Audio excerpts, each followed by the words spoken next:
Ms. Stefanik. Thank you, Mr. Chairman, and thank you, General Breedlove, for being here to testify and for your service and leadership to our nation. I'm interested to hear your thoughts on the increased online presence of ISIL in Europe and our capacity to truly counter these threats at the combatant command level. How is EUCOM leveraging technology and new ideas to counter online propaganda and recruitment as it relates not only to the hybrid threat posed by Russia, but also this increased online recruitment and digital propaganda that we are seeing by ISIL in Europe? So I would categorize this in two ways. We are not where we need to be yet. We have a lot to do. We have started and are headed in the right direction. I'm sure you will have Admiral Rogers here from NSA/Cyber Command to talk to you.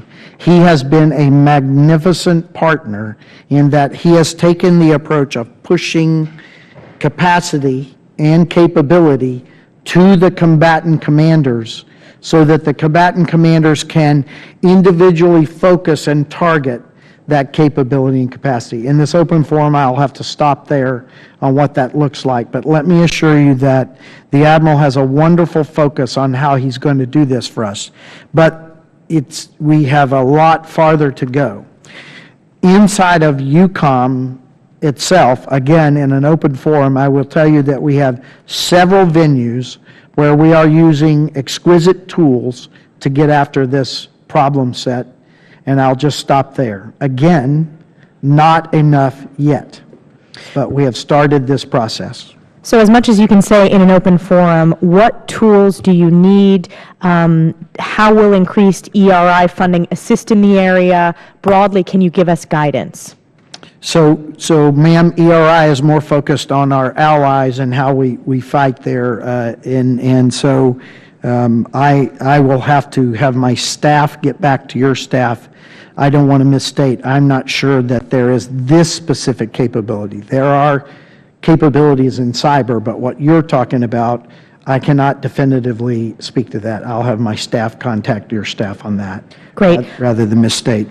Let me shift to another area. A mission as complex as EUCOM's requires a great deal of international partnership and interagency communication. How well, in your assessment, is EUCOM integrated with the various agencies throughout Europe to counter the increased threats?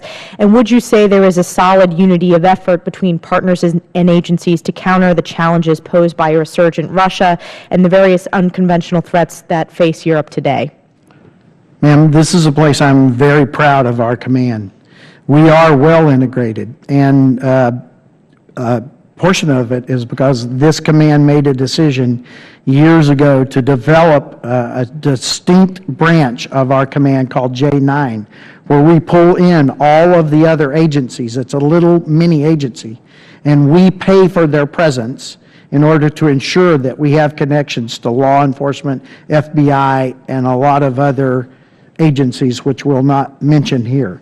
But we know that in Europe, when we try to combat things like foreign fighter flows and terrorism, in Europe, this is not about kinetic strikes like it is in Afghanistan, Iraq, Syria, and portions of North Africa.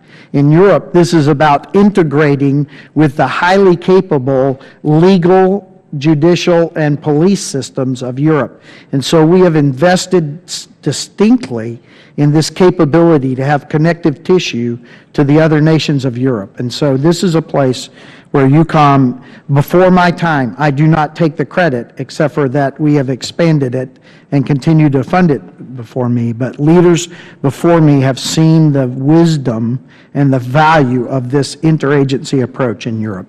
Great. Thank you very much. I yield back, Mr. Chairman.